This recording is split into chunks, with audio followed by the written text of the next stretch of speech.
hoje a gente teve uma confirmação importante daquelas que mexem com o cenário político. Documentos oficiais da Receita Federal finalmente trouxeram à tona um pagamento multimilionário que está no centro de uma polêmica enorme. Vamos entender direitinho como essa história se desenrolou e o que esses números realmente significam. E o valor que a gente está falando não é pouca coisa não, são 40 milhões de reais. Documentos fiscais do Banco Master, que acabaram vindo a público por causa de uma CPI, mostram que esse foi o valor pago em um único ano, 2024, para o escritório de advocacia de Viviane Barsi de Moraes. E aqui está o ponto que chama a atenção de todo mundo. Ela é a esposa do ministro do Supremo Tribunal Federal, Alexandre de Moraes. E olha, se você curte esse tipo de análise que vai direto ao ponto para ajudar a entender esses assuntos mais complicados, já sabe, né? Inscreva-se no nosso canal para não perder nada. Mas afinal, como é que uma informação fiscal tão protegida assim se torna pública? A resposta para isso está no trabalho de uma comissão parlamentar de inquérito, a famosa CPI. Vamos seguir o rastro desses documentos para entender. E não foi um caminho fácil, viu? Primeiro, a CPI deu um passo gigante. Conseguiu a quebra do sigilo fiscal do banco. Só que aí, a primeira leva de documentos que a Receita Federal mandou veio incompleta. A comissão não deixou barato, pressionou e pediu o restante das informações.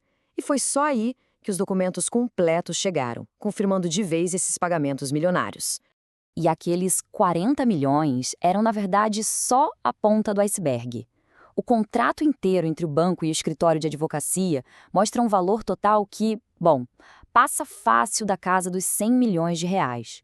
O contrato foi assinado em 2024 e valia por 3 anos. Dá uma olhada aqui. Os pagamentos mensais ficavam na casa dos 3,5 milhões de reais. Fazendo a conta, no final dos 3 anos, o acordo previa um repasse total de 129 milhões de reais. Só que tem um detalhe, esse valor total de 129 milhões nunca chegou a ser pago por completo. A estimativa é que mais ou menos 80 milhões foram transferidos antes dos pagamentos pararem de repente. E por quê?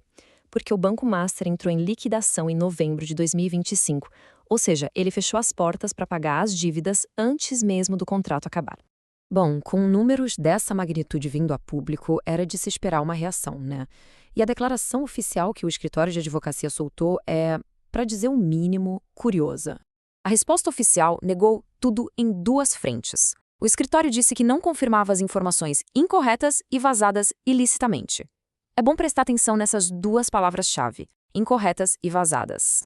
E aqui que a gente chega numa contradição que não tem como ignorar. Algo que a análise original aponta muito bem. Pensa comigo, se uma informação foi vazada, isso quer dizer que ela existe, que é um dado real, certo? Agora, se ela está incorreta, isso quer dizer que ela é falsa. Então, como algo pode ser real o suficiente para vazar e, ao mesmo tempo, ser falso? Uma coisa meio que anula a outra, não bate. Para a gente entender de verdade o peso dessa história, a gente precisa dar um passo para trás e olhar o quadro geral, sabe? Ver todo o cenário político e jurídico onde isso tudo está acontecendo. E o cenário, olha, é complicado. A própria CPI que descobriu tudo isso está com os dias contados, não vai ser prorrogada. E não é a primeira vez que tentam investigar o caso, não. Um pedido anterior já tinha sido arquivado pelo Procurador-Geral da República, que na época disse que era só um negócio entre particulares. Ou seja, os caminhos oficiais para investigar parecem estar se fechando. Mas mesmo com o fim da CPI, a análise que deu origem a este resumo termina com uma reflexão bem forte sobre o mundo de hoje. A citação diz que nessa era da informação descentralizada, quem tem força agora é a verdade, e que a apuração continua, agora nas mãos de jornalistas independentes. E isso tudo nos leva à grande pergunta que fica no ar, né? Com o fim da CPI, que foi quem destravou essa revelação, quem é que vai dar os próximos passos?